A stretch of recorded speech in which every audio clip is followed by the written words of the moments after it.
I really love the language of a flourishing pastor, right? That word flourish and your organization made to flourish. It's a Yeah. very uh, life giving sort of image, a full of life sort of image. Um, I think it might be helpful just to hear, what does it mean to be a flourishing pastor as you understand it? And maybe on the flip side, what does it mean not to be a flourishing pastor? Yes. Well, there's a lot there. So let's say the idea of flourishing. We love the organic metaphor here, right? I mean, Hmm. there's an organic sort of metaphor of flourishing life, fruitfulness, Yep. ongoing vibrancy, beauty, and so forth.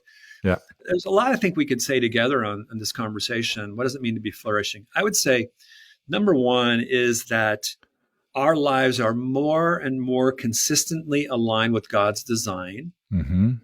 and in apprenticeship with Master Jesus, Yeah. the ultimate leader, the one who makes us flourish from creation to consummation. Yeah. So Mm. I think you might expect me to respond like a flourishing pastor is increasingly like Jesus as he's yoked or she's yoked in apprenticeship with him over a Mm. long time. Yeah. But I will go back to Genesis 17. Let me go back to Genesis 17. Here's that language again. God says to Abram, it's the culmination of the Abrahamic covenant. And God says to Abram, I'm the Lord God Almighty. Look at Genesis 17:1. Now, and there's two Hebrew imperatives. Yeah. Walk before me and be whole. Mm. Literally, if I may use that language semantically, walk before me is literally, it's in your face. And the Yeah. picture is the God of the universe is inviting sinful Abram back to the garden, what was lost of intimacy with him in the garden, and Yeah. forward to the cross, right? Yeah. So he says, he invites Abram in grace to the intimacy with himself. Right? Yeah. And that is the foundation of flourishing. Hmm. Notice the order. It's Yeah. deepening intimacy with God and others. It's Yeah. a deep relational reality, right? Yeah. Then right on the heels of that, the second, there are two Hebrew imperatives, is Yeah. tomimim, be whole.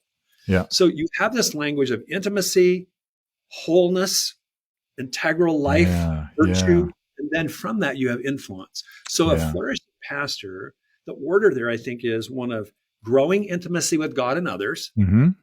and increasing integral life in the Yeah. depths of being, of Yeah. being more and more like Christ, Yeah. virtuous, right? Yeah. The fruit of the Spirit, but formation of Yeah. who we Yeah. are in Christ. And then out of that intimacy and integrity, a life of fruitful influence emerges. Yeah. And that's the framing that I think might be helpful for our listeners. Yeah. It's a biblical framing, but it gives the components, right, of intimacy, Yeah.